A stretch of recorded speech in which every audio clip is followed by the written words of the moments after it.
On February 12, 1909, the National Association for the Advancement of Colored People was formed in response to a riot and lynching in Springfield, Illinois. White Americans used lynching to terrorize and control black people in the 19th and early 20th centuries.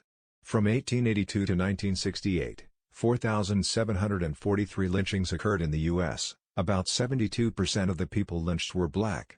But they weren't the only victims of lynching. Some white people were lynched for helping black people or for being anti-lynching. White mobs often used dubious criminal accusations to justify lynchings. Hundreds of black people were lynched based on accusations of other crimes, including murder, arson, robbery, and vagrancy.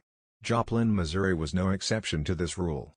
Before the founding of the NAACP, Thomas Hilliard was pulled from the Joplin City Jail and hung on the street. Then the mob went after the other local black residents. While this was the only documented lynching in Joplin, blacks were persecuted in other ways, such as being forced to move from their residence. By 1915, the National NAACP was hard at work to secure the rights guaranteed in the 13th, 14th, and 15th Amendments to the United States Constitution, which promised an end to slavery, provide equal protection of the law, and the right for all men to vote, respectively. The National NAACP believed Joplin needed to have their own NAACP chapter. So in 1915 they came to present the opportunity. Unfortunately at the time, they were unable to get the required support.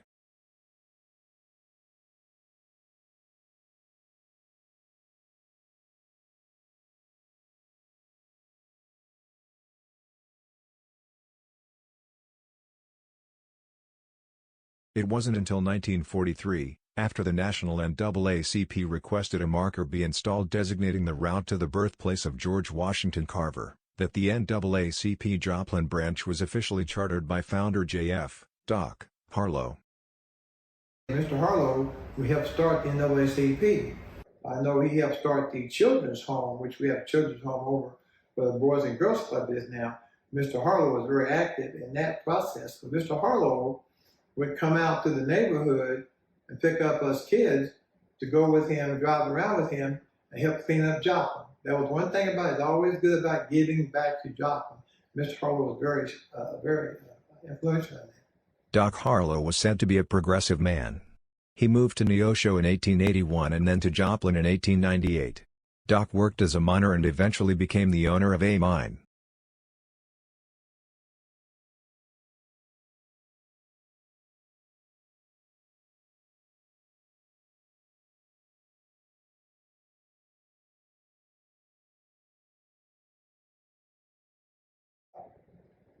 There were very many influential people in there back in those days, and what I want to mention is Duncan Brown. Duncan Brown was one of the presidents, very active in the city and the city hall in getting things done, establishing a report to get black people some jobs in the city, around in the city.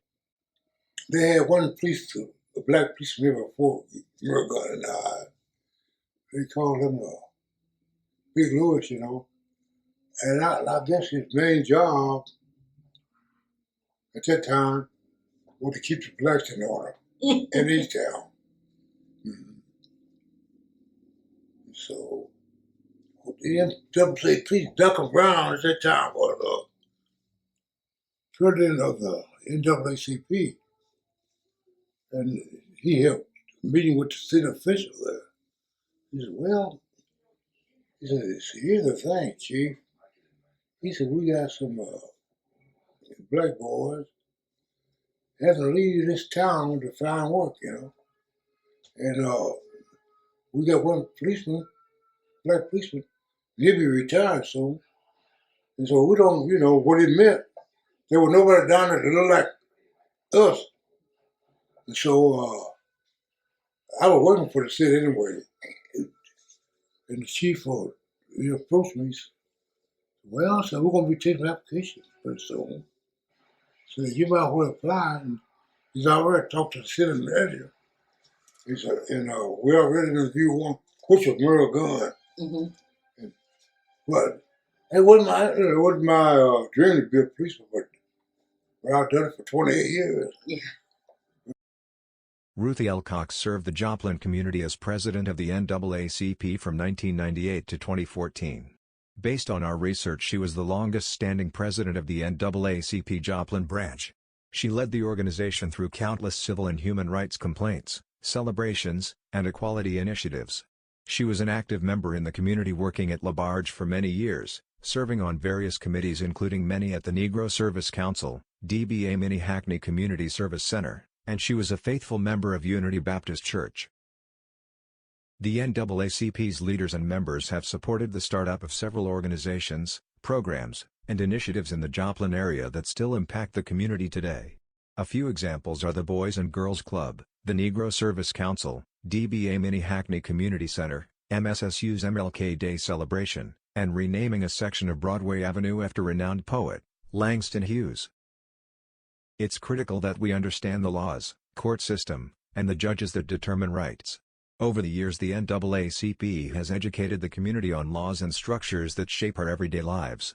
The local chapter has always put an emphasis on education by sharing information at meetings and hosting public panels and forums.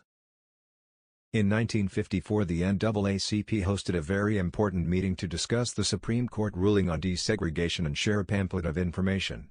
Today, Joplin is noted in the history books for the fairly smooth school integration in 1955.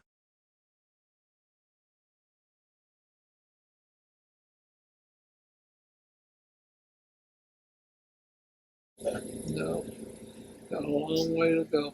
You know, I even think, of course, I don't even think our young people know as much about Dr. Martin Luther King as they should. Mm-hmm. That should be, I mean, you say that name, they should do just like Lincoln or anybody else.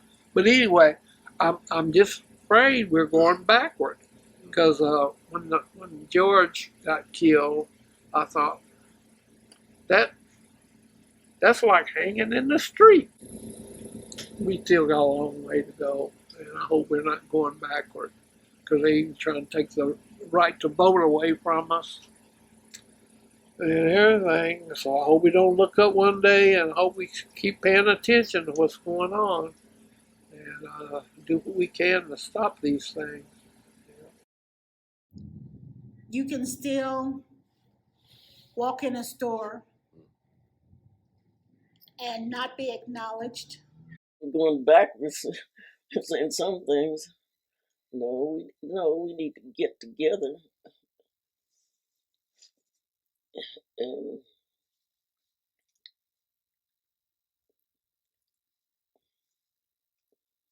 and support one another too. We got a long way to go.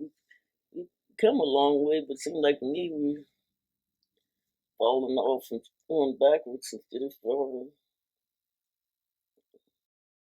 Today, the National Association for the Advancement of Colored People is the nation's largest and most widely recognized civil rights organization.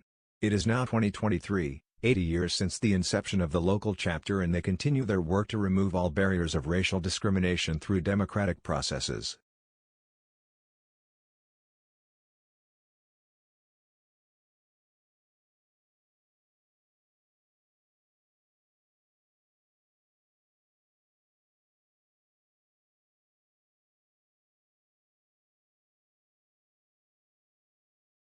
The NAACP has been such a supportive family for me.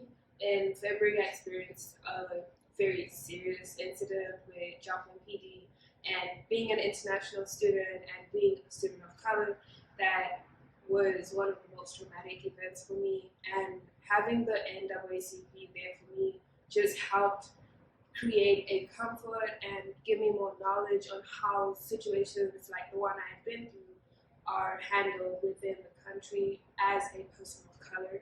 And it helped me understand the things to expect as I settle in the United States and what to expect if I ever moved states or encountered a different situation. For over a year, I was trying to get someone to listen to my fiance's case. He was killed in an automobile accident.